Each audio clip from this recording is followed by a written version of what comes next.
सिन्दूरारुणविग्रह त्रिनयना माणिक्यमौलिस्फुरत् तारानायकशेखरां स्मितमुखी मापीनवक्षोरुहाम् पाणिभ्यामलिपूर्णरत्नचषकं रक्तोत्पलं बिभ्रति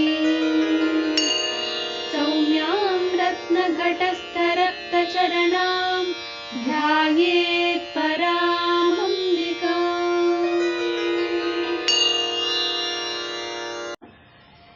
ಮಹಾರೂಪ ಅದು ಹೇಗಿದೆಯಪ್ಪ ಅಂದ್ರೆ ವಿರಾಟ್ ರೂಪದ ಹಾಗೆ. ಅಂದ್ರೆ ಪಾತಾಳದ ಅಡಿಯ ಭಾಗದಿಂದ ಮೇಲಿನ ಲೋಕಗಳಾದಂಥ 7 ಲೋಕಗಳು, ಜನೋಲೋಕ, ತಪೋಲೋಕ, ಸತ್ಯಲೋಕಾದಿಗಳನ್ನೂ ದಾಟಿದ ನೆಲೆಯಲ್ಲಿ ಆಕೆಯ ಕಿರೀಟ ಹೀಗೆ ತಲೆದೂಗುತ್ತಾ ಇದ್ರೆ ಆಕೆಯ ಕಿರೀಟ ಅಲ್ಲೆಲ್ಲ ಅಕ್ಷರಗಳನ್ನ ಬರೆಯುತ್ತೆ, ಅಥವಾ ಆಕೆಯ ಮಹಿಮೆಯನ್ನ ಅಲ್ಲೆಲ್ಲ ಸಾರ್ತಾ ಇದೆ. ಆ ರೀತಿಯಾದಂಥ ಒಂದು ಪಾವನವಾದ ದಿವ್ಯ ಮಂಗಳ ರೂಪ. ಅದೇ ಆಕೆಯ ಪಾದ ಅತಲ ವಿತಲ ಸುತಲ ತಲಾತಲಾದಿಗಳಿಗೆ ವ್ಯಾಪಿಸಿ ಅಲ್ಲೇನ್ ಮಾಡ್ತಾ ಇದೆ, ಎಲ್ಲರಿಗೆ ಪಾದದ ಆಶ್ರಯವನ್ನ ಕರುಣಿಸಿ ಅವರ ಪಾಪಗಳನ್ನು ದೂರ ಮಾಡ್ತಾ ಇದೆ, ಅವರ ಉದ್ಧಾರ ಮಾಡ್ತಾ ಇದೆ. ಪಾಪದ ಕಾರಣದಿಂದಾನೇ ಪಾತಾಳಾದಿ ಲೋಕಗಳ ವಾಸ, ಪುಣ್ಯದ ಕಾರಣದಿಂದ ಮೇಲಿನ ಲೋಕಗಳ ವಾಸ. ಅಲ್ಲೆಲ್ಲ ನನ್ನ ಮಹಿಮೆಯನ್ನ ಮರಿಬೇಡ್ರಪ್ಪ, ನನ್ನ ಮಹಿಮೆಯಿಂದಲೇ ನಿಮಗೆ ಇದೆಲ್ಲ ಲಾಭ ಆಗಿದೆ, ಇನ್ನೂ ಮೇಲಿನ ಲೋಕಗಳನ್ನ ಹೋಗಬೇಕಾದ್ರೆ ನನ್ನ ಮಹಿಮೆಯನ್ನ ಸದಾಕಾಲ ಸ್ಮರಿಸಿಕೊಳ್ತಾ ಆ ಮಹಿಮೆಯನ್ನ ಮನನ ಮಾಡ್ತಾ ಅದರೊಳಗೆ ಮನಸ್ಸನ್ನ ಇಟ್ಕೊಳ್ಳಿಪ್ಪ ಅಂತ ಅಲ್ಲಿ ಸಾರ್ತಾ ಇದೆ. ಇಲ್ಲಿ ಪಾತಾಳದಲ್ಲಿ ಯಾವ ಪಾಪಗಳ ಕಾರಣದಿಂದ ಇಲ್ಲಿ ಈ ಲೋಕವನ್ನ ಪಡ್ಕೊಂಡಿದೆಯೋ ಆ ಲೋಕಗಳ ಪಾಪ ನಿವಾರಣೆ ಮಾಡ್ತಾ ಆ ಜೀವಿಗಳಿಗೆ ತಂಪನ್ನ, ಅಮೃತವನ್ನ, ಮತ್ತೆ ಶಾಂತಿಯನ್ನ ಇವುಗಳನ್ನೆಲ್ಲ ಕರುಣಿಸ್ತಾ, ಅಭಯವನ್ನ ಕರುಣಿಸ್ತಾ ಆ ಪಾದ ಎಲ್ಲ ಲೋಕಗಳನ್ನ ವ್ಯಾಪಿಸಿಕೊಂಡಿದೆ.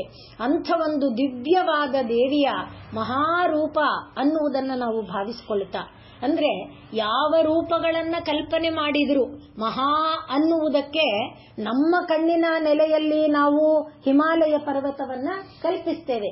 ನಮ್ಮ ಪುರಾಣಗಳು ಸುಮೇರು ಪರ್ವತವನ್ನ ಆಧಾರವಾಗಿ ಕೊಡುತ್ತೆ. ಎಲ್ಲಿಂದ ಅಂದ್ರೆ ಸುಮೇರು ಪರ್ವತವನ್ನ ದೇವತೆಗಳು ಯಾಕಪ್ಪ ಸೃಷ್ಟಿ ಮಾಡಿದ್ರು ಅಂದ್ರೆ ಪಾತಾಳದ ಒಳಗೆ ಈ ಅಸುರರೆಲ್ಲ ಇದಾರಲ್ಲ, ನಾಗಾದಿ ಲೋಕಗಳಲ್ಲಿ ಅಥವಾ ಕೆಳಗಿನ ಲೋಕಗಳಲ್ಲಿ ವಾಸ ಮಾಡ್ತಾ ಇರೋರು, ಅವರು ಇಷ್ಟ ಬಂದಾಗ ಮೇಲೆ ಬಂದ್ಬಿಟ್ಟು ತೊಂದರೆ ಕೊಡ್ತಾರೆ. ಹಾಗೆ ಅವರು ತೊಂದರೆ ಕೊಡದೇ ಇರೋಕ್ಕೋಸ್ಕರ ಇದು ಬಾಗಿಲು ತರ ಅಂತೆ. ಯಾವುದು ಮಂದರ ಪರ್ವತ, ಮೇರು ಪರ್ವತ, ಅದು ಬಾಗಿಲು ತರ, ಅದು ಕಚ್ಚಿದ ಹಾಗೆ ಕೂತ್ಕೊಂಡಿರ್ಬೇಕು, ಅದು ಏಳಕ್ಕಾಗಲ್ಲ, ಅದು ಎಬ್ಸಕ್ಕಾಗಲ್ಲ. ಆ ರೀತಿ ಅದನ್ನ ಪಾತಾಳಕ್ಕೆ ಅಡಚಿ ಹಾಕಿ ಅವರು ಮೇಲೆ ಬಂದು ತೊಂದರೆ ಕೊಡದೇ ಇರೋ ಹಾಗೆ. ಇನ್ನು ಮೇಲೆ ಸ್ವರ್ಗಾದಿ ಲೋಕಗಳಿಗೆ ವ್ಯಾಪಿಸಿ ದೇವಾದಿ ದೇವತೆಗಳು ಅಲ್ಲಿ ವಿಹರಿಸುವುದಕ್ಕೆ ಬೇಕಾದ ಒಂದು ಕ್ರೀಡಾಂಗಣವನ್ನು ಮಾಡಿಕೊಂಡಿದೆ. ಅಂದ್ರೆ ಅಷ್ಟು ದೊಡ್ಡದು, ಹೆಂಗ್ ಕಲ್ಪನೆ ಮಾಡಕ್ಕಾಗತ್ತೆ? ಕಲ್ಪನೆಗೆ ನಿಲುಕದಂತ ಅಂಥ ಒಂದು ಗಾತ್ರ ಮೇರು ಪರ್ವತ. ಅಂಥ ಮೇರು ಪರ್ವತಕ್ಕೆ ಯಾರು ಜನನಿ? ತಾಯಿ ಲಲಿತಾಂಬಿಕೆ. ಆದ್ರಿಂದ ಮಹಾರೂಪ ಅಂದಾಗ ಈ ಮೇರು ಪರ್ವತದ ಕಲ್ಪನೆಯನ್ನೇ ನಾವು ಮಾಡಿಕೊಳ್ಳಾರವು, ಆಕಾಶದ ಕಲ್ಪನೆಯನ್ನೇ ನಾವು ಮಾಡಿಕೊಳ್ಳಾರವು. ಅಂಥ ಒಂದು ಅಕಲ್ಪನೀಯವಾದ, ಕಲ್ಪನೆಗೆ ನಿಲುಕದ ಒಂದು ಮಹಾಸತ್ವ ಏನಿದೆ, ಮಹಾ ಚೈತನ್ಯ ಸ್ವರೂಪ ಏನಿದೆ, ಅದು ದೇವಿಯ ಮಹಾರೂಪ ಅನ್ನುವುದನ್ನ ಭಾವಿಸಿಕೊಂಡು ಈಗ ನಾವು ಮಹಾಪೂಜ್ಯ. ಪೂಜ್ಯ ಅಂದ್ರೆ ಪೂಜೆಗೆ ಅರ್ಹರಾದವರು, ಯೋಗ್ಯರಾದವರು ಅಂತ. ಯಾರನ್ನ ನಾವು ಪೂಜೆಗೆ ಅರ್ಹರಾದವರು ಅಂತ ನೋಡ್ತೇವೆ? ಸಾಧಾರಣವಾಗಿ ಮನೆಯಲ್ಲಿ ತಂದೆ ತಾಯಿಗಳು. ಅದಕ್ಕೆ ನಮಗೆ ಮತ್ತೆ ಗಣಪತಿ ತಾನು ತೋರಿಸಿಕೊಟ್ಟಿದ್ದಾನೆ. ತಂದೆ ತಾಯಿಗಿಂತ ಮೂರೂ ಲೋಕದಲ್ಲಿ ಪೂಜ್ಯರಾದವರು ಇನ್ಯಾರೂ ಇಲ್ಲ ಅನ್ನುವುದನ್ನ ಗಣಪತಿ ತಾನೇ ತನ್ನ ತಂದೆ ತಾಯಿಗೆ ಪ್ರದಕ್ಷಿಣೆ ಬರುವುದರ ಮೂಲಕ ಅವನು ತೋರಿಸಿಕೊಟ್ಟಿದ್ದಾನೆ. ಆದ್ರಿಂದ ಈಗ ಪೂಜೆಗೆ ಅರ್ಹರಾದವರು ಯಾರಪ್ಪ ಅಂದ್ರೆ ಲೋಕಕ್ಕೆ, ಜಗತ್ತಿಗೆ ತಂದೆ ತಾಯಿಯಾದಂಥ ಶಿವಪಾರ್ವತಿಯರ ಸ್ವರೂಪದಲ್ಲಿ ಇರುವಂತಹ ತಂದೆ ತಾಯಿಗಳು. ಹಾಗೆ ಸದ್ಗುಣ ಯಾರಲ್ಲಿದೆಯೋ ಅವರು, ಸಜ್ಜನರು ಯಾರಿದ್ದಾರೋ ಅವರು, ಉದಾರವಾದಂತಹ ಸ್ವಭಾವ ಇರುವವರು, ಪರೋಪಕಾರವನ್ನ ಮಾಡುವಂಥವರು. ಯಾರ್ಯಾರು ಪರೋಪಕಾರ ಮಾಡ್ತಾರೆ? ನಾವು ನೋಡಿದ್ದೇವೆ. ಮರ ಹಿಂದೆ ಈಗ ಸ್ವಲ್ಪ ದಿವಸದಲ್ಲಿ ನೋಡಿದ್ವಿ. ಎಷ್ಟೋ ಪುಣ್ಯ ಮಾಡಿದ್ರೆ ಮರದ ಜನ್ಮ ಸಿಕ್ಕುತ್ತೋ ಏನೋ. ತನಗಾಗಿ ಏನನ್ನೂ ಬಯಸದೆ ತಾನು ಬಿಸಿಲಿಗೆ ತನ್ನನ್ನ ಕೊಟ್ಕೊಂಡು, ಮಳೆಗೆ ತನ್ನನ್ನ ಕೊಟ್ಕೊಂಡು, ತನ್ನ ಅಡಿಗೆ ಬಂದವರಿಗೆ ತಂಪನ್ನ ನೆರಳನ್ನ ಕೊಡೋದಲ್ಲದೆ, ಹಣ್ಣು ಹಂಪಲುಗಳನ್ನ ಕೊಡೋದಲ್ಲದೆ, ತನ್ನೊಳಗೆ ಅನೇಕ ಕೋಟಿ ಜೀವಗಳಿಗೆ ಆಶ್ರಯ ಕೊಟ್ಟಿದೆ ಮರ. ಇಂಥ ಪರೋಪಕಾರವಾದಂತಹ ಮರಗಳು, ಬೆಟ್ಟಗಳು, ನದಿಗಳು ತಾವು ತಮ್ಮ ನೀರನ್ನ ತಾವು ಕುಡ್ಕೊಂಡು ಖಾಲಿ ಮಾಡುತ್ತವೇನು? ಇಲ್ಲ. ಹಾಗೆ ಹಸುಗಳು ತಮ್ಮ ಕಂದಮ್ಮಗಳಿಗೆ ಕರುವಿಗೆ ಹಾಲು ಕೊಟ್ಟಾದ ಮೇಲೆ ಉಳಿದ ಹಾಲನ್ನ ನಮಗೆ ಕೊಡುತ್ತೆ, ಲೋಕದಲ್ಲಿ ಯಜ್ಞಕ್ಕೆ ಕೊಡುತ್ತೆ. ಈ ರೀತಿ ಪೂಜ್ಯರಾದವರು, ಪರೋಪಕಾರದಿಂದ ಪೂಜೆಗೆ ಅರ್ಹರಾದವರು ಇವರೆಲ್ಲ ಇದ್ದಾರೆ. ಇಂಥ ಎಲ್ಲರೂ ಪೂಜ್ಯರೇ. ಇದಕ್ಕೆ ನಾವು ಒಂದು ದೃಷ್ಟಾಂತವನ್ನ ಹಿಂದೆ ನೋಡಿಕೊಂಡಿದ್ವಿ, ಮತ್ತೊಂದು ಸಲ ನೆನಪು ಮಾಡ್ಕೊಳ್ಬಹುದು ಸಂದರ್ಭ ಅನ್ನೋದಕ್ಕಷ್ಟೇ. ದಿಲೀಪ ಮಹಾರಾಜ ಈ ಶ್ರೀರಾಮಚಂದ್ರನ ವಂಶದ ಪೂರ್ವಜ. ಅತ್ಯಂತ ಎಲ್ಲಿ ಅಂದ್ರೆ ಸಗರ ಆದ್ಮೇಲೆ ಭಗೀರಥ ಆದ್ಮೇಲೆ ಬಂದಂಥವನು. ದಿಲೀಪ ಆದ್ಮೇಲೆ ಎಷ್ಟೋ ತಲೆಮಾರು ದಾಟಿ ಸುಮಾರು 100 ರಾಜರಾದರೂ ಆದ್ಮೇಲೆ ರಾಮ ಬರುವಂಥದ್ದು. ಆ ದಿಲೀಪ ಅವರಿಗೆ ಹಿಂದೆ ಎಲ್ಲ ನಾವು ನೋಡಿದ್ದೇವೆ ಭಾಗವತ ಕಥಾ ಪ್ರಸಂಗದಲ್ಲಿ ಕೂಡ. ಅವರು ದೇವತೆಗಳ ಜೊತೆಯಲ್ಲಿ ಸ್ವರ್ಗಲೋಕಕ್ಕೆ ಈ ಶರೀರದ ಜೊತೆಯಲ್ಲೇ ಹೋಗ್ತಾ, ದೇವತೆಗಳಿಗೆ ದಾನವರಿಂದ ಕಷ್ಟ ಬಂದಾಗ ಅವರ ಜೊತೆ ಯುದ್ಧಕ್ಕೆ ಸಹಾಯ ಮಾಡ್ತಾ ಇರುವಂಥದ್ದು. ಹಾಗೆ ಅನೇಕ ಬಾರಿ ಹೋಗೋದು ಬರೋದು ನಡೀತಿರುತ್ತೆ. ದಿಲೀಪನು ಅದೇ ರೀತಿ ಹೋಗಿದ್ದಾನೆ. ಯುದ್ಧ ಆಯ್ತು, ಅಥವಾ ದೇವತೆಗಳು ಯಾವ ಸಹಾಯಕ್ಕೆ ಕರೆದಿದ್ರೋ ಏನೋ, ಕೆಲಸ ಆಯ್ತು. ದೇವತೆಗಳಿಗೆ ಅವರ ಅನುಮತಿಯನ್ನ ತಗೊಂಡು ತನ್ನ ಊರ್ ಕಡೆ ಬರಬೇಕು. ಅವನು ಊರ್ ಬಿಟ್ಟು ಬಹಳ ದಿನ ಆಗಿತ್ತು. ಅವನಿಗೆ ತನ್ನ ಪತ್ನಿ ನೆನಪಾಗ್ಬಿಟ್ಲು, ಸುದಕ್ಷಿಣ. ಅವಳು ನೆನಪಾದ ತಕ್ಷಣ ಇವನು ದಬ ಬಂದುಬಿಟ್ಟ. ಅವನು ಬರುವ ದಾರಿಯಲ್ಲಿ ಸುರಭಿ ತಾಯಿ ಮಲಗಿದ್ದಾಳೆ. ಅವಳನ್ನ ಇವನು ನೋಡ್ಲಿಲ್ಲ, ಕಣ್ಣಿಗೆ ಒತ್ಕೊಳ್ಳಿಲ್ಲ, ಸೀದಾ ಬಂದುಬಿಟ್ಟ. ಅವನ ಮನಸ್ಸೆಲ್ಲ ಎಲ್ಲಿದೆ? ಸುದಕ್ಷಿಣೆಯಲ್ಲಿದೆ. ಹಾಗಾಗಿ ಬಂದುಬಿಟ್ಟ. ಈಗ ದಿನ ಕಳೀತಾ ಇದೆ. ಸುಮಾರು ಕಾಲ ಕಳೆದ್ರೂ ಕೂಡ ಇವರಿಗೆ ಸಂತಾನ ಇಲ್ಲ. ಅದು ಒಂದು ದುಃಖ ಬಿಟ್ರೆ ಮಿಕ್ಕಿದೆಲ್ಲ ಚೆನ್ನಾಗಿದೆ. ಪ್ರಜೆಗಳೆಲ್ಲ ಸಮೃದ್ಧರಾಗಿದ್ದಾರೆ, ಎಲ್ಲರೂ ಧರ್ಮಿಷ್ಠರಾಗಿದ್ದಾರೆ, ಸತ್ಯವಂತರಾಗಿದ್ದಾರೆ, ಎಲ್ಲ ರೀತಿಯಿಂದ ನೆಮ್ಮದಿ ಇದೆ. ಆದರೆ ಸಂತಾನ ಅನ್ನೋದು ಇಲ್ಲ. ಆಗ ಇವನು ಸುದಕ್ಷಿಣೆಯನ್ನ ಕರ್ಕೊಂಡು ವಸಿಷ್ಠರ ಆಶ್ರಮಕ್ಕೆ ಬಂದ. ವಸಿಷ್ಠರು ಅವನ ನಗರದಿಂದ ಸ್ವಲ್ಪ ದೂರದಲ್ಲಿ ವಾಸ ಮಾಡ್ತಾ ಇದ್ರು. ಅಲ್ಲಿಗೆ ಬಂದಾಗ ಯೋಗಕ್ಷೇಮ ಎಲ್ಲ ಆದ್ಮೇಲೆ ವಸಿಷ್ಠರು ಕೇಳಿದ್ರು, ಬಂದ ಸಮಾಚಾರ ಏನಪ್ಪಾ ಅಂತ. ಸ್ವಾಮಿ, ನಮಗೆ ಎಲ್ಲ ಅನುಕೂಲ ಇದೆ, ಎಲ್ಲಾ ತೃಪ್ತಿ ಇದೆ, ಎಲ್ಲ ಸಂತೋಷ ಇದೆ, ಸಂತಾನ ಅನ್ನೋದು ಒಂದು ಇಲ್ಲ. ಆಗ ಅವರು ಧ್ಯಾನ ಮಾಡಿದ್ರು. ಅವರಿಗೆ ಗೊತ್ತಾಯ್ತು, ನೋಡು ಮಗು, ನೀನು ಮಾಡಿದಂಥ ತಪ್ಪು ಎಂತದು. ನೀನು ಬರುವ ದಾರಿಯಲ್ಲಿದ್ದಂಥ ಸುರಭಿ ಕಾಮಧೇನುವಿಗೆ ನೀನು ನಮಸ್ಕಾರ ಮಾಡದೆ ಬಂದೆ. ಅಂದ್ರೆ ಅಲ್ಲಿ ಹೇಳ್ತಾರೆ ಪೂಜಾ ವ್ಯತಿಕರಃ. ಅಂದ್ರೆ ಯಾರು ಪೂಜೆಗೆ ಅರ್ಹರೋ ಅವರಿಗೆ ಪೂಜೆಯನ್ನ ಮಾಡದೆ ಬಿಟ್ರೆ ಅದೊಂದು ದೊಡ್ಡ ಅಪಚಾರ. ಆ ಅಪಚಾರದ ಫಲದಿಂದ ನೀನಿವತ್ತು ಸಂತಾನಹೀನನಾಗಿದ್ದೀಯೇ. ಇವತ್ತಿನ ವಿಜ್ಞಾನದ ದೃಷ್ಟಿಯಲ್ಲಿ ಇದು ಹಾಸ್ಯದ ವಿಷಯ ಆಗಬಹುದು. ಆದರೆ ಖಂಡಿತವಾಗಿ ಇವೆಲ್ಲ ಹೇಗೆ ಕೆಲಸ ಮಾಡುತ್ತೆ ಅಂದ್ರೆ ಪಾರಂಪರಿಕವಾಗಿ, ಅಂದ್ರೆ ಇಂಡೈರೆಕ್ಟ್ ಆಗಿ ಮನಸ್ಸಿನ ಮೇಲೆ ಕೆಲಸ ಮಾಡುತ್ತೆ. ಮನಸ್ಸು ತಾನೇ ಎಲ್ಲಕ್ಕೆ ಕಾರಣ. ನಮ್ಮ ಮನಸ್ಸು ನೆಮ್ಮದಿ ಇದ್ರೆ ವೀರ್ಯ ಬಲವತ್ತರವಾಗಿರುತ್ತೆ. ವೀರ್ಯ ಬಲವತ್ತರವಾಗಿದ್ರೆ ಅದು ಮತ್ತೊಂದನ್ನ ಉತ್ಪತ್ತಿ ಮಾಡುವ ಚೈತನ್ಯವನ್ನ ಪಡ್ಕೊಳ್ಳಕ್ ಸಾಧ್ಯ ಆಗುತ್ತೆ. ಎಲ್ಲಕ್ಕೂ ಕೂಡ ಮನಸ್ಸು ಪ್ರಧಾನವಾಗಿರುತ್ತೆ. ಮತ್ತೆ ಆ ವೀರ್ಯ ಬಲವತ್ತರಾಗೋಕ್ಕೂ ಕೂಡ ನಮ್ಮ ಆಹಾರ ಕಾರಣ ಆಗಿರುತ್ತೆ. ನಮ್ಮ ಆಹಾರದಲ್ಲಿರುವ ದೇವತೆಗಳು ಕಾರಣ ಆಗಿರ್ತಾರೆ. ಎಲ್ಲವನ್ನ ನಾವು ಗಮನಿಸಿದರೆ ಇದು ಛಾಂದೋಗ್ಯ ಉಪನಿಷತ್ತಿನಲ್ಲಿ ವಿಸ್ತಾರವಾಗಿ ಬರುತ್ತೆ. ದೇವತೆಗಳು ಹೇಗೆ ಧಾನ್ಯದ ಒಳಗೆ ಪ್ರವೇಶ ಮಾಡ್ತಾರೆ ಅಂತ. ಆ ರೀತಿಯಾಗಿ ಧಾನ್ಯದ ಒಳಗೆ ಪ್ರವೇಶ ಮಾಡಿದಂತಹ ದೇವತೆಗಳ ಅನುಗ್ರಹ ಇಲ್ಲ ಅಂದ್ರೆ ನಾನು ತಿಂದ ಆಹಾರ ರಕ್ತ ಆಗಲ್ಲ, ಮಾಂಸ ಆಗಲ್ಲ, ಮೇದ ಆಗಲ್ಲ, ಮಜ್ಜ ಆಗಲ್ಲ, ಅದು ವೀರ್ಯವತ್ತರವಾಗಲ್ಲ, ಬಲಿಷ್ಠವಾಗಲ್ಲ, ಪುಷ್ಟಿ ಕೊಡಲ್ಲ. ನೋಡಿ, ಮಾಡಿದ್ದು ಒಂದೇ, ಪೂಜಾ ವ್ಯತಿಕರಃ. ನೀನು ಯಾರಿಗೆ ಪೂಜೆ ಮಾಡಬೇಕಾಗಿತ್ತೋ, ಯಾರಿಗೆ ಗೌರವ ಸಲ್ಲಿಸಬೇಕಾಗಿತ್ತೋ, ಎಷ್ಟು ಮಹಾ ಹೊತ್ತಾಗ್ತಾ ಇತ್ತು. ಒಂದು ಹಸು ಇತ್ತು. ಅದರ ಒಂದು ಗಂಗೆ, ಆ ಗಂಧೊಗಲಿಗೆ ಒಂದು ನಮಸ್ಕಾರವನ್ನ ಮಾಡಿಕೊಂಡು ಬಂದಿದ್ರೆ ನೀನು ಕಳ್ಕೊಳ್ಳೋದು ಎಷ್ಟಾಗಿತ್ತು, ಎಷ್ಟು ನಿಮಿಷದ್ದಾಗಿತ್ತು. ಆದರೆ ತ್ವರೆ ಎಲ್ಲಿತ್ತು, ಪತ್ನಿಯ ಒಳಗಿತ್ತು. ಪತ್ನಿಯನ್ನ ಬಿಟ್ಟು ಬಂದು ಬಹಳ ಕಾಲ ಆಗಿದೆ. ನೋಡಿ, ಮೋಹ ಅನ್ನುವುದು ಹೇಗೆ ಮಾಡಬೇಕಾದ ಕರ್ತವ್ಯದಿಂದ ಮನುಷ್ಯನನ್ನ ವಿಮುಖ ಮಾಡಿಬಿಡುತ್ತೆ. ಅದೇ ಮುಂದಿನ ಮಾಯಾದಲ್ಲಿ ನಾವು ನೋಡುವಂಥದ್ದು. ಹಾಗೆ ಆದ್ರಿಂದ ಯಾರು ಪೂಜೆಗೆ ಅರ್ಹರಪ್ಪ ಅಂದ್ರೆ ಇವರೆಲ್ಲ ಪೂಜೆಗೆ ಅರ್ಹರೇ. ಅದರಲ್ಲಿ ಸುರಭಿಯ ಸಂತತಿಯಾಗಿ, ಕಾಮಧೇನುವಿನ ಸಂತತಿಯಾಗಿ ಲೋಕದಲ್ಲಿ ಇವರೆಲ್ಲ ಬಂದಿದ್ದಾರೆ. ಬಂದಿರುವ ಕಾರಣ ಇವರು ಲೋಕದಲ್ಲಿ ಯಜ್ಞ ಭಾವವನ್ನು ಉಳಿಸಿದ್ದಾರೆ. ಯಜ್ಞ ಭಾವ ಇದೆ ಅಂದ್ರೆ ಅದು ಪೂಜ್ಯ ಭಾವ. ಯಜ್ಞ ಅಂದ್ರೇನೆ ಪೂಜೆ ತಾನೆ. ಆದ್ದರಿಂದ ಪೂಜ್ಯರಾದವರಿಗೆ ಪೂಜೆ ಮಾಡದೇ ಇದ್ರೆ ಅದು ದೋಷ. ಹಾಗೆ ಪೂಜ್ಯರಾದವರ ಪಟ್ಟಿಯನ್ನ ನಾವು ಮಾಡ್ತಾ ಹೋದರೆ ಎಷ್ಟೋ ಸಿಗ್ತಾರೆ. ಆ ಎಲ್ಲರಿಗೆ ಅವರೊಳಗೆ, ಈಗ ಸುರಭಿ ಒಳಗೆ ಇರುವಂತಹ ಪೂಜ್ಯತೆಯನ್ನ ತಂದುಕೊಟ್ಟಿದ್ದು ಯಾರು? ದೇವಿ. ಇಲ್ಲದೆ ಇದ್ರೆ ಅವಳಿಗೆ ಪೂಜ್ಯತೆ ಎಲ್ಲಿಂದ ಬರಬೇಕು? ಅದನ್ನ ನಾವು ಪೃಥುರಾಜನ ಚರಿತೆಯನ್ನ ನೆನಪು ಮಾಡ್ಕೊಳ್ಳೋಣ. ಹಾಗೆ ಬೃಹಸ್ಪತಿಗೆ ಆ ಜ್ಞಾನವನ್ನ, ಆ ಪಾಂಡಿತ್ಯವನ್ನ, ಆ ರಾಜನೀತಿಯನ್ನ, ಮತ್ತೆ ದೇವಲೋಕಕ್ಕೆ ಬರುವ ವಿಪತ್ತುಗಳನ್ನೆಲ್ಲ ಎದುರಿಸಿ ನಿಲ್ಲಬಲ್ಲ ಶಕ್ತಿ ಸಾಮರ್ಥ್ಯಗಳನ್ನ, ಜ್ಞಾನವನ್ನ ಕೊಟ್ಟವಳು ಯಾರು? ದೇವಿ. ಆದ್ರಿಂದಲೇ ಇಂದ್ರ ಬೃಹಸ್ಪತಿಯನ್ನ ಉದಾಸೀನ ಮಾಡ್ದ. ನಾವು ಕಥೆ ನೆನಪಲ್ಲಿದೆ, ನಮಗೆ ಕೇಳಿದ್ದೇವೆ. ಇಂದ್ರ ಬಂದು ಸಭೆಗೆ ಬಂದು ಕೂತ. ಎಲ್ಲಾ ಸಭಿಕರು ಬಂದಿದ್ದಾರ ನೋಡ್ಬೇಕು ನ್ಯಾಯವಾಗಿ. ಅದರಲ್ಲಿ ಗುರು ಬಂದಾಗ ಅಥವಾ ಗುರು ಬರದೆ ತಾನು ಆಸನದಲ್ಲಿ ಕೂತ್ಕೋಬಾರದು. ಗುರು ಬಂದ ಮೇಲೆ ಗುರುವನ್ನ ಕರ್ಕೊಂಡು ಹೋಗಿ ಆಸನದಲ್ಲಿ ಕೂಡಿಸಿ ಅವರು ಕೂತ ನಂತರ ತಾನು ಕೂತ್ಕೋಬೇಕು. ಆದ್ರೆ ಇವನಿಗೆ ಸ್ವರ್ಗಾಧಿಪತ್ಯದ ಗರ್ವ ಎಷ್ಟಾಗಿತ್ತು.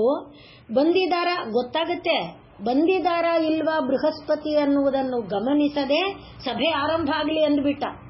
ಇವರು ಅಪ್ಸರಿಯರು, ಯಕ್ಷರು, ಗಂಧರ್ವರು, ಕಿನ್ನರು ಎಲ್ಲರೂ ವೀಣಾವಾದನವನ್ನ ಮಾಡ್ತಿದ್ದಾರೆ, ಗಾನ ಮಾಡ್ತಿದ್ದಾರೆ, ನರ್ತನ ಮಾಡ್ತಿದ್ದಾರೆ. ಎಲ್ಲ ಆರಂಭ ಆಗಿಬಿಟ್ಟ ಮೇಲೆ ಇವನಿಗೆ ಗೊತ್ತಿದೆ ಅವನು ಅಪ್ಸರಿಯರಲ್ಲಿ ಮನಸ್ಸನ್ನ ಇಟ್ಟಿದ್ದಾನೆ. ಇಲ್ಲಿ ಬಾಗಿಲಲ್ಲಿ ನಿಂತಿರೋನು ಕಾಣದೇ ಇಲ್ಲ. ಈಗ ಕಾಣ್ತಾ ಇದೆ ಈ ಓರೆ ನೋಟದಲ್ಲಿ.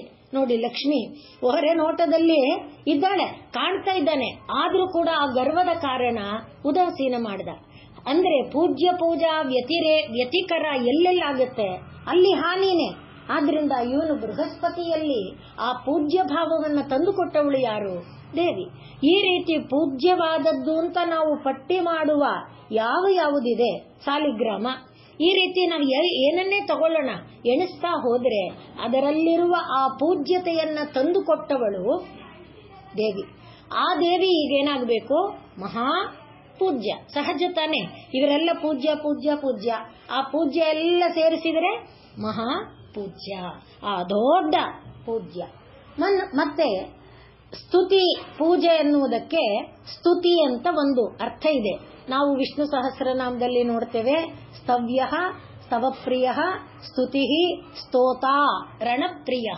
ಇದು ವಿಷ್ಣು ಸಹಸ್ರನಾಮದಲ್ಲಿ ನಾವು ನೋಡುವಂತ ನಾಮ. ಅಲ್ಲೇನು? ಸ್ತವ್ಯ, ಸ್ತೋತ್ರ ಮಾಡಲು ಅರ್ಹನಾದವನು ಯಾರಪ್ಪ ಅಂದ್ರೆ ಪರಮಾತ್ಮ ಒಬ್ಬನೇ. ಹಾಗಾದ್ರೆ ಈಗ ತಾನೇ ಹೇಳಿದ್ರಲ್ಲ, ಕಾಮಧೇನುವನ್ನು ಪೂಜೆ ಮಾಡಲಿಲ್ಲ, ಬೃಹಸ್ಪತಿ. ಅಲ್ಲಿ ಭಾವ ಏನಿರಬೇಕು? ಭಾವ ಪ್ರಧಾನವಾದ್ದು. ಆ ಭಾವ ಪರಮಾತ್ಮನ ಶಕ್ತಿ ಬೃಹಸ್ಪತಿಯಲ್ಲಿ ಈ ರೀತಿ ಆಡಿಸ್ತಾ ಇದೆ. ಪರಮಾತ್ಮನ ಶಕ್ತಿ ಕಾಮಧೇನುವಿನಲ್ಲಿ ಈ ರೀತಿ ಮಾಡಿಸ್ತಾ ಇದೆ. ಪರಮಾತ್ಮನ ಶಕ್ತಿ ಮರದಲ್ಲಿ ಈ ರೀತಿ ಮಾಡಿಸ್ತಾ ಇದೆ. ಆ ಭಾವ ನಮ್ಮೊಳಗೆ ಬರಬೇಕು. ಆ ಭಾವದಿಂದ ಅದಕ್ಕೆ ಸ್ತೋತ್ರ. ಆದ್ರಿಂದ ಸ್ತವ್ಯ ಅಂದಾಗ ಈ ಯಾವುದೇ ಮರ ಇತ್ಯಾದಿಗಳನ್ನ ನಾವು ಪೂಜೆ ಮಾಡಿದ್ರು, ಗೋವರ್ಧನ ಮೊದಲಾದವುಗಳನ್ನ ನಾವು ಪೂಜೆ ಮಾಡಿದ್ರು, ಅದು ಯಾರಿಗೆ ಸೇರ್ತಾ ಇರೋದು?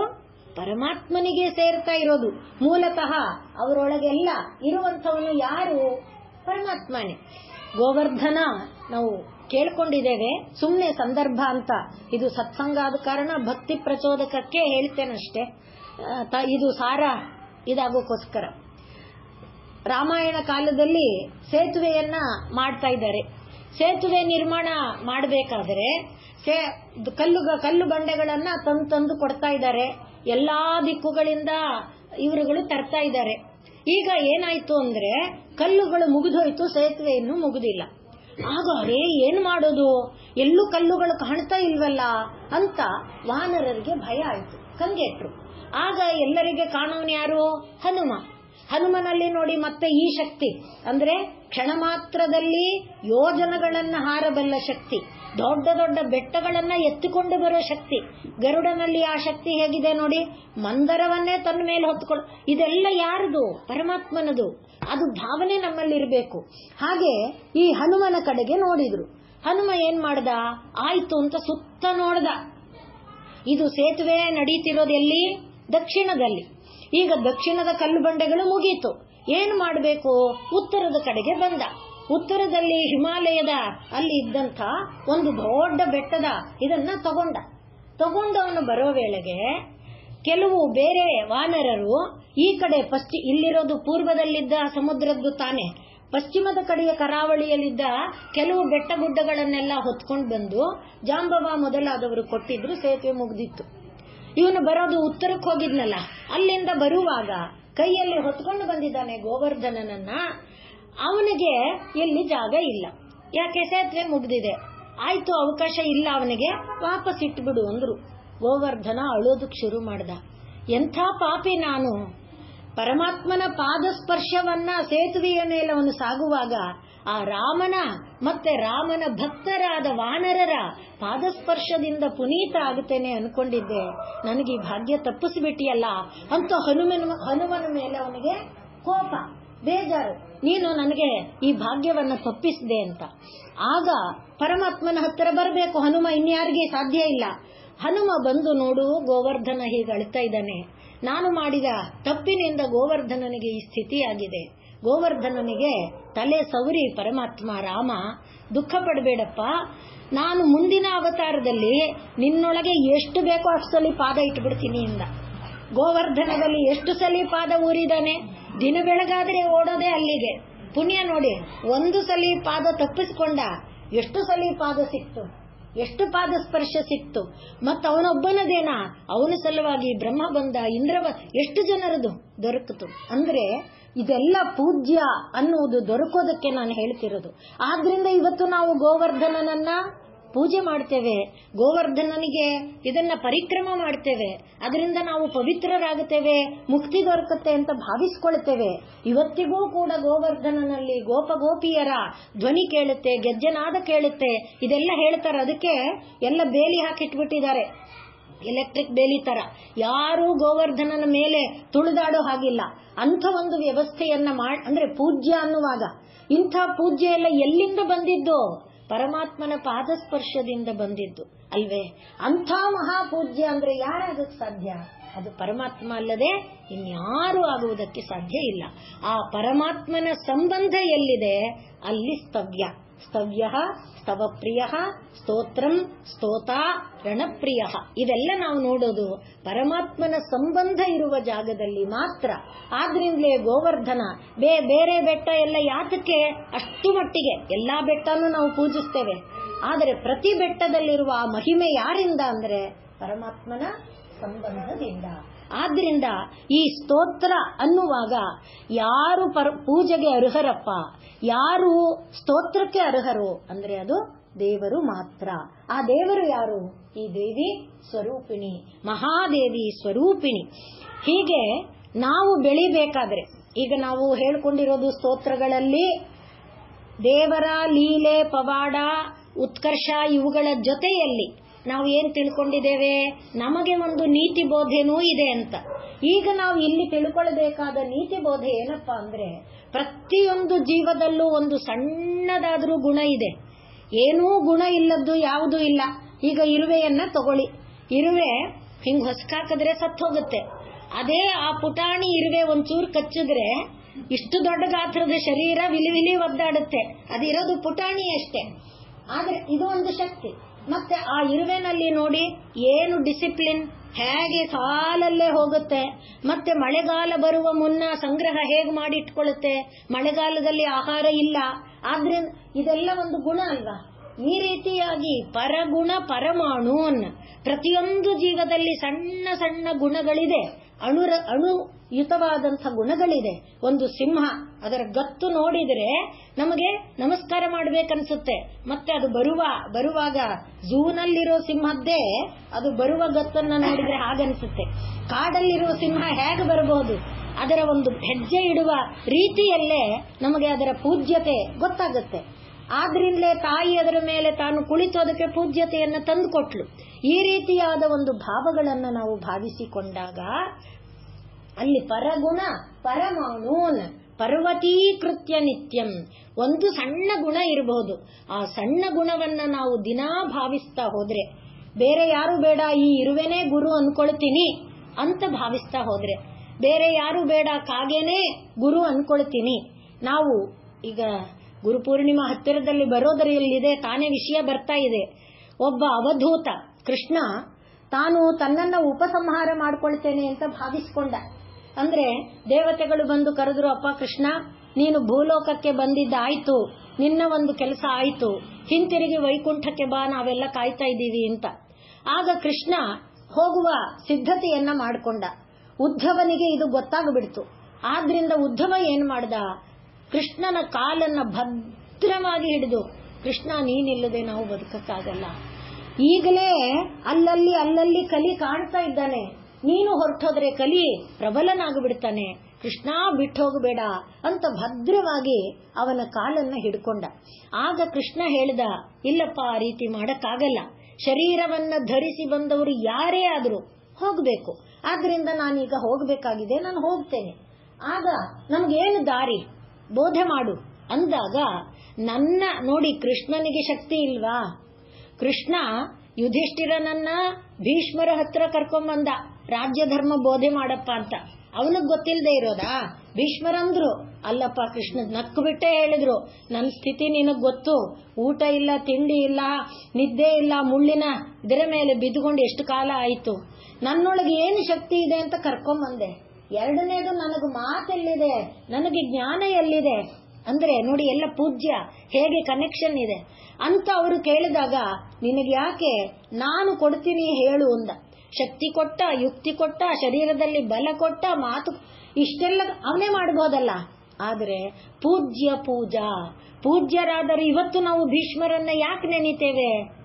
ಈ ಒಂದು ವಿಷ್ಣು ಸಹಸ್ರನಾಮದ ಮಹಿಮೆ ನಮಗೆ ಪೂಜ್ಯರಾದ ಭೀಷ್ಮರಿಂದ ಅಲ್ವೇ?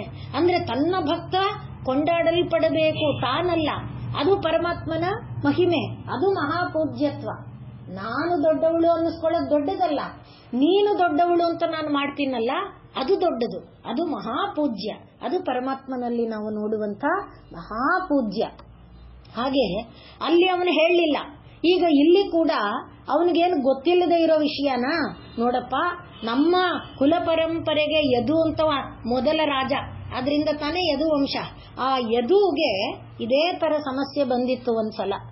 ಆಗ ಒಬ್ಬ ತಾನಾಗಿ ತಾನು ಸಂಚಾರ ಮಾಡ್ತಾ ಬರ್ತಾ ಇದ್ದ ಅವಧೂತ, ಅವನನ್ನ ಇವನು ಕೇಳ್ದ, ಸ್ವಾಮಿ ನಿಮ್ಮನ್ನ ನೋಡಿದ್ರೆ ದಿವ್ಯವಾದ ತೇಜಸ್ಸಿಂದ ಬೆಳಗುತ್ತಾ ಇದ್ದೀರಿ, ನನಗೆ ಇಂಥ ಒಂದು ಸಮಸ್ಯೆಗಳು ಬಂದಿದೆ, ನನಗೆ ಮಾರ್ಗದರ್ಶನ ಮಾಡಿ ಅಂತ ಹೇಳಿ ಆ ದಿವ್ಯ ತೇಜಸ್ಸಿನಿಂದ ಬೆಳಗುತ್ತಾ ಇರುವ ಅವರನ್ನು ಕೇಳಿದಾಗ, ಅವರು ಯದುವಿಗೆ ಏನು ಹೇಳಿದ್ರು ಅದನ್ನ ನಾನು ನಿನಗೆ ಹೇಳ್ತೀನಿ ಎಂದ. ತಾನು ಹೇಳುವ ಎಲ್ಲ ಸಾಮರ್ಥ್ಯ ಇದ್ರೂ ಇದು ಒಂದು ಗುಣ ನಾವು ಕಲ್ತ್ಕೋಬೇಕಾದ್ದು, ನಾನು ಅಲ್ಲ ಅವರು, ಅದನ್ನ ನಾವು ಕಲ್ತರೆ ಮಹಾಪೂಜ್ಯ ಆಗ್ತೀವಿ. ನಾನು ಕಲ್ತರೆ ಪೂಜ್ಯ ಆಗಬಹುದು, ಆದರೆ ನೀನು ಅನ್ನುವುದನ್ನ ಕಲಿತಾಗ ಮಹಾಪೂಜ್ಯ ಆಗೋದಕ್ಕೆ ಸಾಧ್ಯ ಇದೆ. ಹಾಗೆ ಆ ಅವಧೂತರು ಹೇಳುವಾಗ, ಒಂದು ಮೀನಿಂದ ನಾನು ಪಾಠ ಕಲಿತೆ, ಯಾವುದಕ್ಕೋಸ್ಕರ ಹೇಳಿದೆ ಕಾಗೆ ಅಂದಾಗ, ಮೀನಿಂದ ಏನು ಪಾಠ ಕಲಿತೆ ಅಂದ್ರೆ, ಮೀನಿಗೆ ಏನು ಆಸೆ, ನಾಲಿಗೆಯ ಆಸೆ, ರುಚಿ ನಮಗಿಲ್ವಾ? ಆ ನಾಲಿಗೆಯ ಆಸೆಗೆ ಬಿಟ್ಟಲ್ಲ ಗಾಳಕ್ಕೆ ಸಿಕ್ಕಿದ ಹುಳ, ಆ ಹುಳದ ಆಸೆಗೆ ತನ್ನ ಜೀವನೇ ಕಳ್ಕೊಳ್ತು. ಅದನ್ನ ನಾನು ತಿಳ್ಕೊಂಡೆ. ಆದ್ರಿಂದ ನಾಲಿಗೆಯ ಆಸೆಯನ್ನ ನಿಯಂತ್ರಣ ಮಾಡಬೇಕು ಅಂತ ತಿಳ್ಕೊಂಡೆ. ಪಾಠ 1. ಹಾಗೆ ಒಬ್ಬ ಕಮ್ಮಾರ ಏನ್ ಮಾಡ್ತಾ ಇದ್ದಾನೆ, ಬಾಣವನ್ನ ಚೂಪು ಮಾಡ್ತಾ ಇದ್ದಾನೆ, ಉಜ್ಜಿ ಚೂಪು ಮಾಡ್ತಾ ಇದ್ದಾನೆ. ಹೀಗ್ ನೋಡ್ತಾನೆ. ನಾವು ಮನೆ ಮುಂದೆ ಇದು ಸಾಣೆ ಹಿಡಿಯೋರು ಬರ್ತಾರಲ್ಲ, ಅವರು ಹಿಡಿದ ಮೇಲೆ ಏನ್ ಮಾಡ್ತಾರೋ ಒಂದ್ಸಲ ಹೀಗಂತಾರೆ, ಮತ್ತೆ ತಿರ್ಗಾ ಸಾಣೆ ಹಾಗೆ ಇವನು ಉಜ್ಜುತ್ತಾನೆ ಮತ್ತೆ ನೋಡ್ತಾನೆ, ಉಜ್ಜುತ್ತಾನೆ ಮತ್ತೆ ನೋಡ್ತಾನೆ, ಹಾಗೆ ಮಾಡ್ತಾನೇ ಇದ್ದಾನೆ. ಅವನಿಗೆ ಅದರೊಳಗೆ ಆ ಬಾಣ ತೀಕ್ಷ್ಣ ಎಷ್ಟಾಗಬೇಕೋ ಅಷ್ಟು ಶಾರ್ಪ್ ಆಯ್ತಾ ಅನ್ನೋದರ ಕಡೆ ಅವನ ಗಮನ. ಇವನು ಅದು ಮಾಡ್ತಾ ಇರುವಾಗ ಒಂದು ಮಹಾರಾಜನ ಮೆರವಣಿಗೆ ಹೋಗಿದೆ, ಇವನಿಗೆ ಅದರ ಕಡೆ ನಿಗಾನೇ ಇಲ್ಲ. ಯಾರೋ ಬಂದವನು, ಅಂದ್ರೆ ಆ ದಾರಿಯಲ್ಲಿ ಬರ್ತಾ ಇದ್ದವನು ಇವನನ್ನು ಕೇಳ್ದ, ಅಪ್ಪ ಈಗ ತಾನೇ ಒಂದು ಮೆರವಣಿಗೆ ಹೋಯ್ತಲ್ಲ, ಆ ರಾಜ ಯಾವ ದೇಶದವನು ಅಂತ. ರಾಜ ಮೆರವಣಿಗೆ ಯಾವುದು? ಗಮನ ನೋಡಿ, ಅಷ್ಟು ಡಬ ಡಬ ಎಲ್ಲ ಮೇಳ ಎಲ್ಲ ಊದ್ಕೊಂಡು ಮೆರವಣಿಗೆ ಬರುತ್ತೆ ಅಂದ್ರೆ ಇವನ ಗಮನ ಎಷ್ಟು ಮಟ್ಟಿಗೆ ಅದರೊಳಗಿದೆ, ಅಷ್ಟು ಜೋರಾದ ಶಬ್ದ, 4 ಜನರ ಗುಂಪು ಎಲ್ಲಾ ಬಂದರೂ ಕೂಡ ಅವನಿಗೆ ನಿಗಾ ಇಲ್ಲ. ಅಂದ್ರೆ ನಮ್ಮ ಗಮನ ವಿದ್ಯೆಯನ್ನ ಕಲಿಯುವಾಗ ಹೇಗಿರಬೇಕು? ಕಮ್ಮಾರನ ತರಹ ಇರಬೇಕು.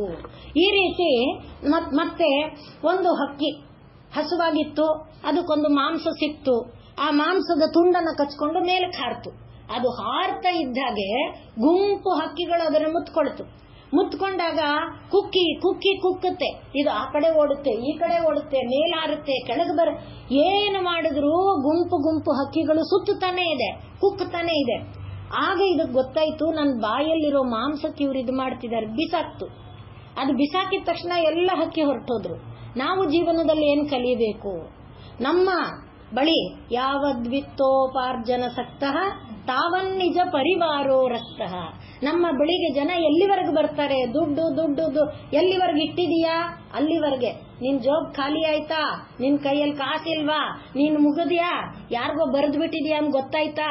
ನೀನ್ ಕಣ್ಣೆತ್ತು ನೋಡಲ್ಲ, ನಿಂಗೊಂದು ಹನಿ ನೀರು ಹಾಕಲ್ಲ ತಾನೆ. ಅದನ್ನ ನಾನು ತಿಳ್ಕೊಂಡೆ.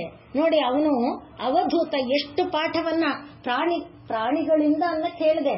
ಹಾಗೆ ಪ್ರತಿಯೊಂದರಿಂದ ಪರಗುಣ ಪರಮಾಣೂನ್ ಪರ್ವತೀಕೃತ್ಯ ನಿತ್ಯಂ ನಿಜ ಹೃದಯ ವಿಕಸಂತಹ ಸಂತಿ ಸಂತಕ್ಕಿಯಂತಹ ಅಂತಾನೆ ಭರ್ತೃಹರಿ.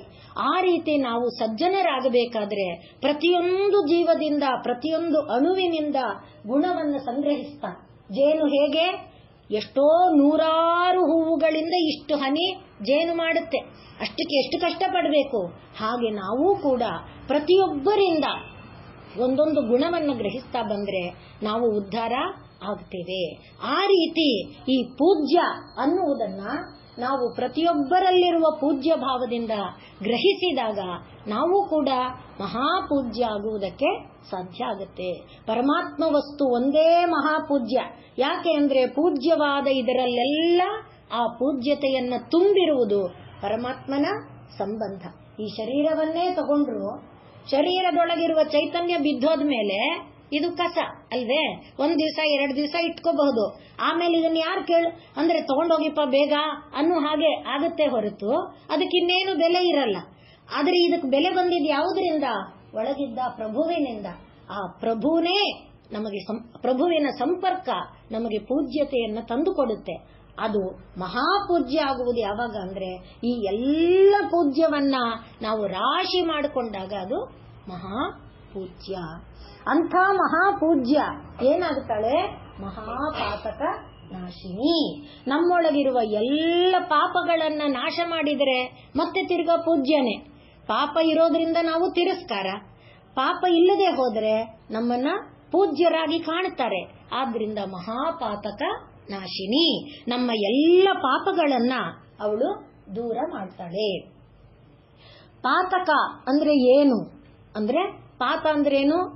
ಬೀಳೋದು ಅಂತ, ನಮ್ಮನ್ನ ಬೀಳಿಸೋದು. ಈಗ ನೋಡಿ, ಅಜಮಿಳ ನಾವು ಭಾಗವತ ಓದಿದ್ವಿ, ಎಂಥ ಜ್ಞಾನಿ, ಎಂಥ ಸಜ್ಜನ.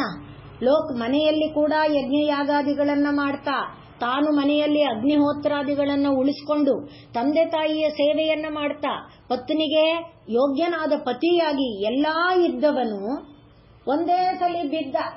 ಯಾವುದರಲ್ಲಿ? ಯಾವುದು ಆ ಸುಖ ಅವನ ಮನೆಯಲ್ಲಿ ಇರ್ಲಿಲ್ವಾ? ಆದ್ರೆ ಅವಳು ಯಾರನ್ನ ನೋಡಿ ಬಿದ್ದ. ಅದೇ ಪಾತಕ. ಅಂಥ ಪಾತಕ ಪಟ್ಟಿ ಮಾಡ್ತಾರೆ ನಮ್ಮಲ್ಲಿ. ಅಂದ್ರೆ ಬೀಳೋದು, ನಮ್ಮನ್ನ ಬೀಳಿಸುವಂಥದ್ದು ಯಾವುದು? ಕಾಮ, ಕ್ರೋಧ, ಲೋಭ, ಮೋಹ. ಒಂದೊಂದ ನಾವು ವಿಶ್ವಾಮಿತ್ರರನ್ನ ನೋಡಿದರೆ ಎಷ್ಟು ತಪಸ್ಸು ಮಾಡಿ ಎಷ್ಟೆತ್ತರಕ್ಕೆ ಏರಿದ್ರು.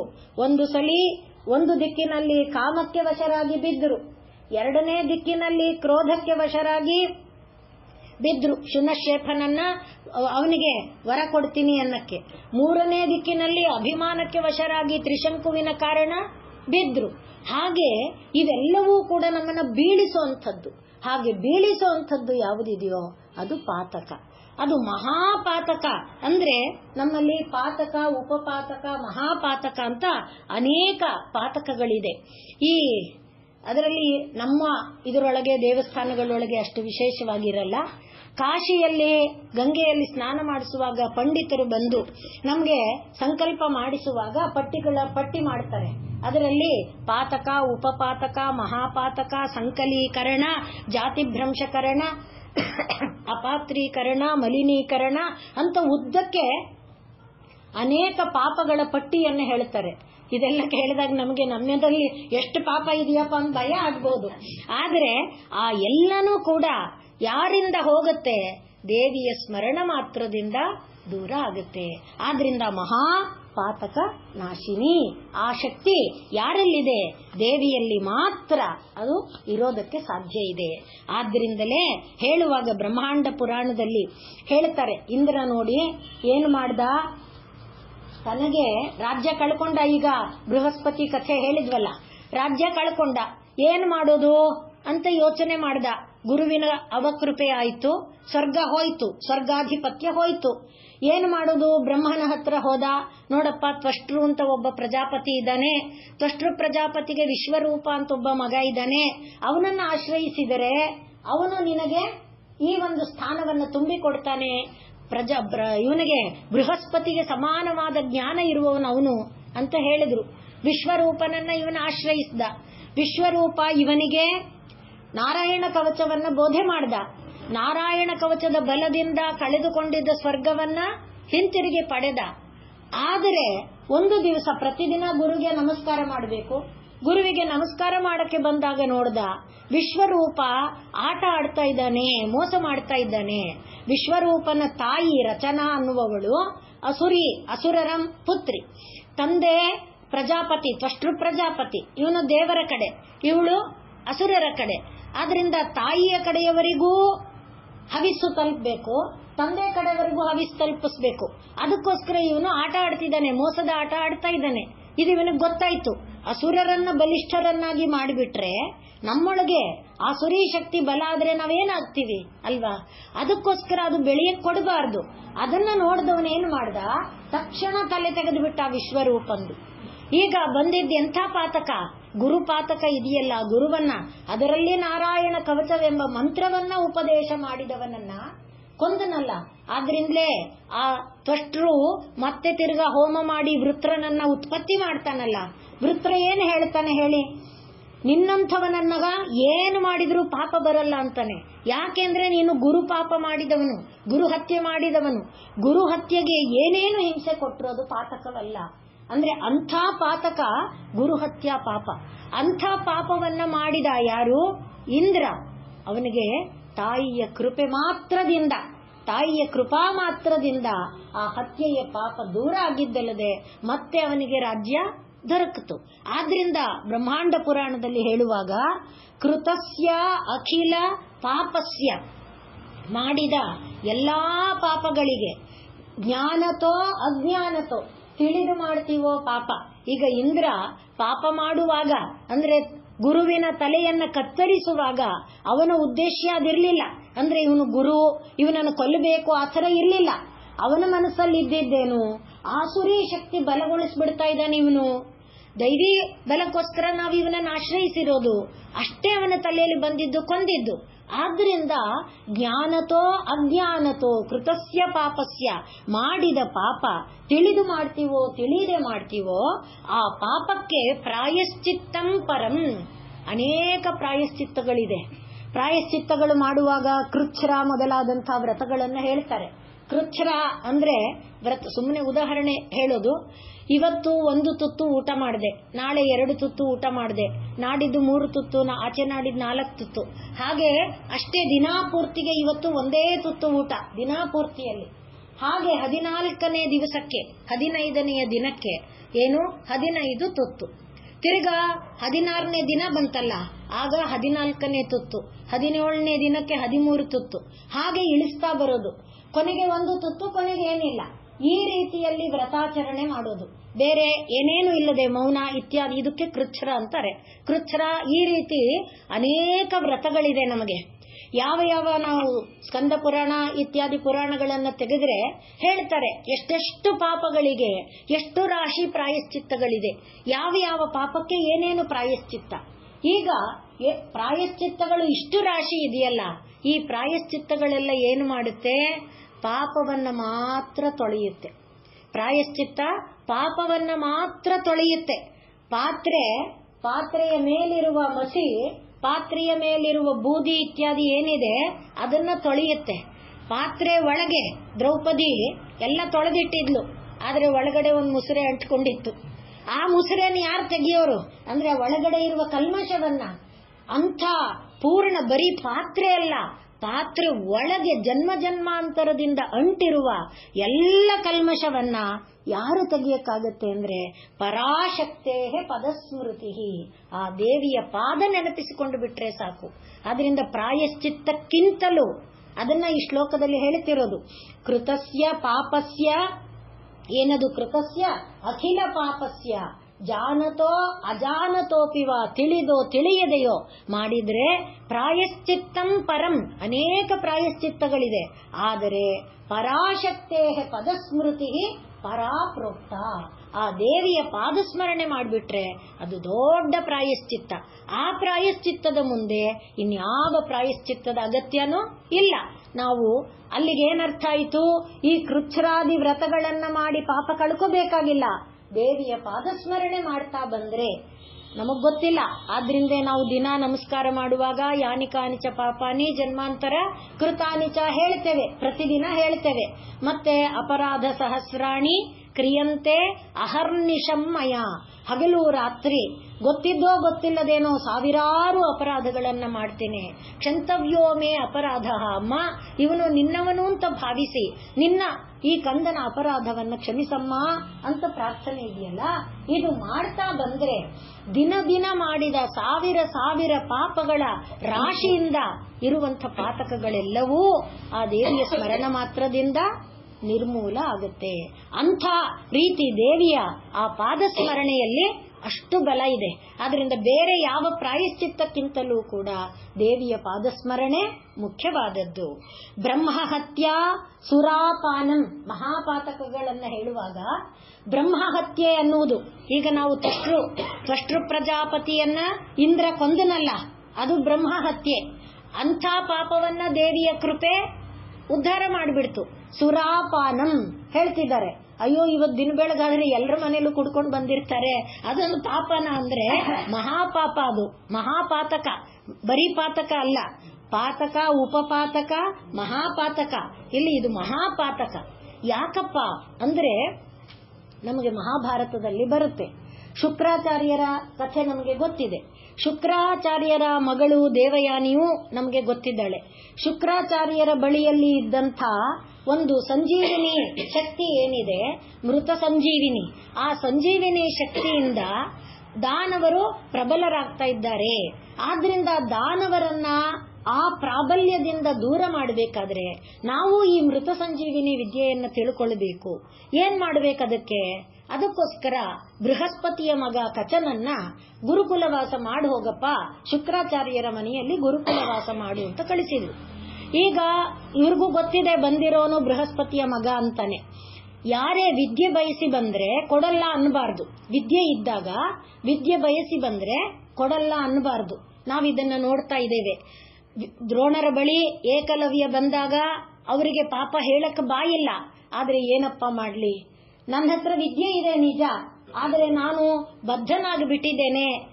ಹಾಗಾದ್ರೆ ನಿಮ್ಮ ಮೂರ್ತಿಯನ್ನ ಅನುಗ್ರಹಿಸಿ ಕೊಡಿ. ಅದನ್ನಿಲ್ಲ ಅನ್ನಲ್ಲಪ್ಪ, ಮಾಡ್ತೇನೆ.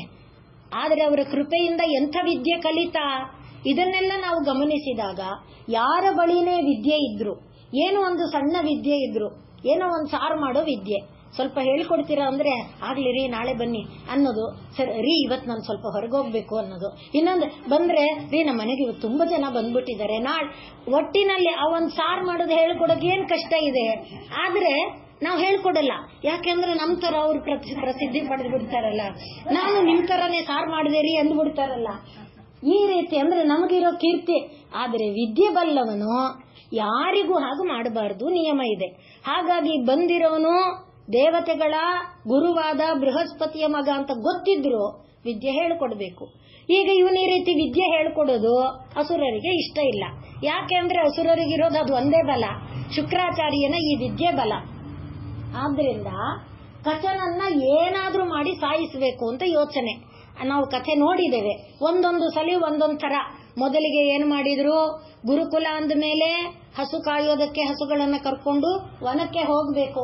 ಮೊದಲು ಒಂದು ಸಲ ತುಂಡು ತುಂಡು ಮಾಡಿ ಅವನನ್ನ ತೋಳಗಳಿಗೆ ನರಿಗಳಿಗೆ ಹಾಕಿದ್ರು. ತೋಳಗಳು ನರಿಗಳೆಲ್ಲ ನುಂಗ್ಕೊಂಡಾಯ್ತು. ಇವನು ಮನೆಗೆ ಬರ್ಲಿಲ್ಲ ಅಂತ ದೇವಯಾನಿಗೆ ಅವನ ಮೇಲೆ ಮಮಕಾರ ಹುಟ್ಟುಬಿಟ್ಟಿದೆ. ಆದ್ರಿಂದ ದೇವಯಾನಿ ಅಪ್ಪ ಕಚ ಇನ್ನು ಬರ್ಲಿಲ್ಲ, ಅಪ್ಪ ಕಚ ಇನ್ನು ಬರ್ಲಿಲ್ಲ, ಅಪ್ಪ ಕಚ ಇನ್ನು ಬರ್ಲಿಲ್ಲ. ಏನ್ ಮಾಡ್ಬೇಕು ಮಗು? ಅಪ್ಪ ನಾನು ಕಚ ಇಲ್ದೆ ಬದುಕಕ್ಕಾಗಲ್ಲ, ನನಗ್ ಕಚ ಬೇಕು. ಅವರು ಯೋಚನೆ ಮಾಡಿ ನೋಡಿದ್ರು. ಅಮ್ಮ ಕಚನನ್ನ ಈ ತರ ತುಂಡು ಮಾಡಿ ನರಿ ತೋಳಗಳಿಗೆಲ್ಲ ಹಾಕ್ಬಿಟ್ಟಿದಾರಮ್ಮ, ನನಗಾಗೋದಿಲ್ಲ.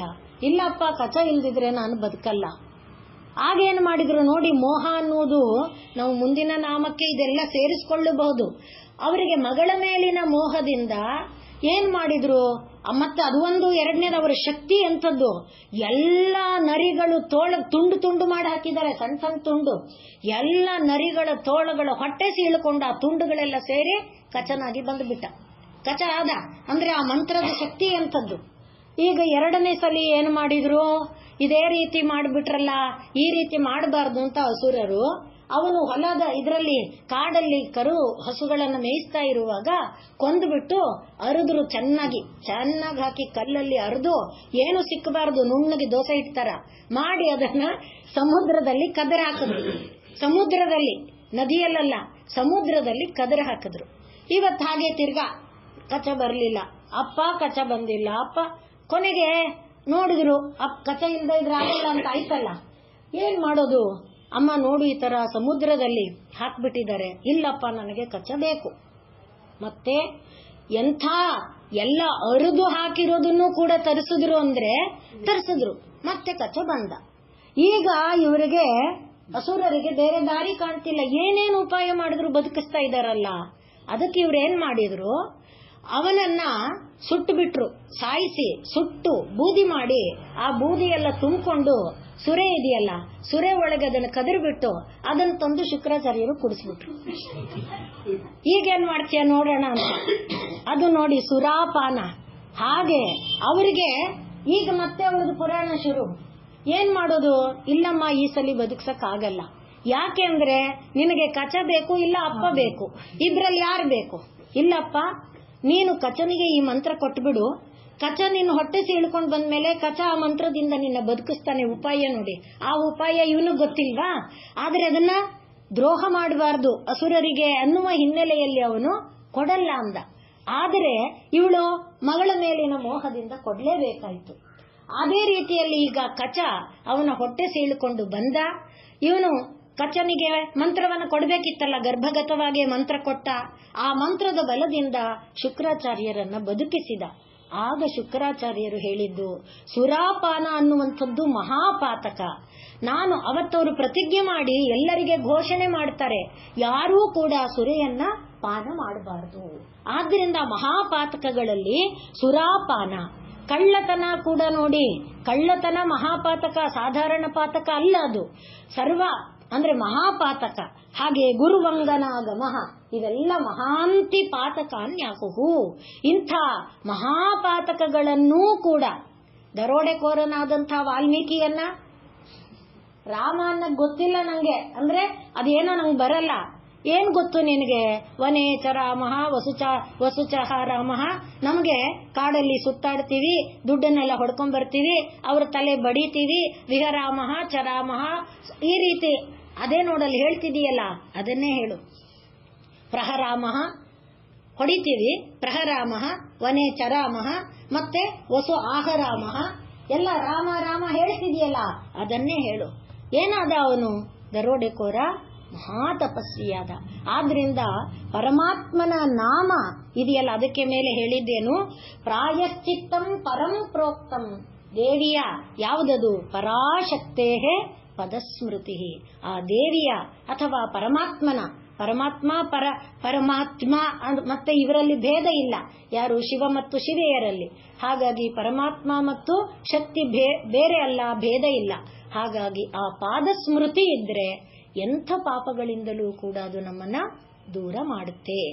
ಆದ್ರಿಂದ ಮಹಾಪಾತಕ ನಾಶಿನಿ ಆ ದೇವಿ ಮಹಾಪಾತಕಗಳನ್ನ ಸ್ಮರಣ ಮಾತ್ರದಿಂದ, ಅಷ್ಟು ಸ್ಮರಣೆ ಮಾಡಕ್ಕಾಗಲ್ವಪ್ಪ, ಮಾಡಿ. ನಾಲಿಗೆ ಕೊಟ್ಟಿದ್ದಾನೆ ಪರಮಾತ್ಮ, ಶಕ್ತಿ ಕೊಟ್ಟಿದ್ದಾನೆ. ಹೇಗೆ ಪರಮಾತ್ಮ? ನಾನು ಮಾಡಕ್ಕೆ ಪ್ರಯತ್ನ ಪಡ್ತೀನಿ ಅಂದ್ರೆ ಧೃತರಾಷ್ಟ್ರನನ್ನ, ಯುಧಿಷ್ಠಿರನನ್ನ ಕರ್ಕೊಂಡು ಭೀಷ್ಮರ ಬಳಿಗೆ ಬಂದು ಭೀಷ್ಮರಿಗೆ ಶಕ್ತಿ ಕೊಟ್ಟು ಹೇಳಿಸ್ಲಿಲ್ವಾ? ಅವನೇ ಹೇಳಿಸ್ತಾನೆ. ಪರಮಾತ್ಮನನ್ನ ನಂಬಿದರೆ ಅವನೇ ನಾಲಿಗೆಗೆ ಶಕ್ತಿ ಕೊಡ್ತಾನೆ, ಅವನೇ ಬುದ್ಧಿಯಲ್ಲಿ ಮಂತ್ರವನ್ನ ಕೊಡ್ತಾನೆ, ಅವನೇ ನಾಲಿಗೆಯಲ್ಲಿ ಮಂತ್ರ ಆಡಿಸುವಂತೆ ಮಾಡ್ತಾನೆ. ಅಂಥ ಮಹಾಪಾತಕ ನಾಶ ಶಕ್ತಿ ಪರಮಾತ್ಮನಲ್ಲಿದೆಯಪ್ಪ. ಆ ಪರಮಾತ್ಮ ನಾಮವನ್ನ ಹೇಗಾದ್ರೂ ಮಾಡಿ ಒಂದು ಬಾರಿ ಸ್ಮರಣೆ ಸಾಲದೆ ಗೋವಿಂದನ ನಾಮದ ಸ್ಮರಣೆ ಒಂದು ಬಾರಿ ಅದನ್ನ ಮಾಡಿ. ಅದರಿಂದ ಏನಪ್ಪಾ ಅಂದ್ರೆ ಯಾವ ಪ್ರಾಯಶ್ಚಿತ್ತಕ್ಕೂ ಆಗದಿರುವಂತಹ ಪ್ರಾಯಶ್ಚಿತ್ತದ ಫಲವನ್ನ ದೇವಿ ಕರುಣಿಸ್ತಾಳೆ, ಪರಮಾತ್ಮ ಕರುಣಿಸ್ತಾನೆ. ಮುಂದಿನ ನಾಮ ಮಹಾ ಮಾಯಾ. ಇದರಲ್ಲೇ ಅನೇಕ ಮಾಯೆಗಳನ್ನ ನೋಡಿಕೊಂಡು ಬಂದ್ವಿ. ಈ ಮಹಾಮಾಯಾ ಅನ್ನುವುದನ್ನು ನಾವು ಮುಂದಿನ ವಾರ ನೋಡೋಣ.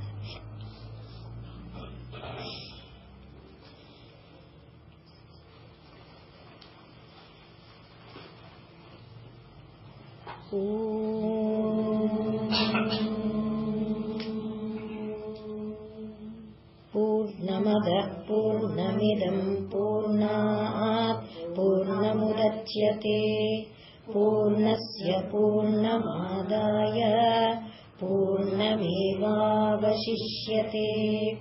ॐ शान्ति शान्ति शान्तिः. सर्वे भवन्तु सुखिनः, सर्वे सन्तु निरामयाः, सर्वे भद्राणि पश्यन्तु, मा कश्चित् दुःखभाग् भवेत्. हरिः ॐ. श्रीगुरुभ्यो नमः. हरिः ॐ.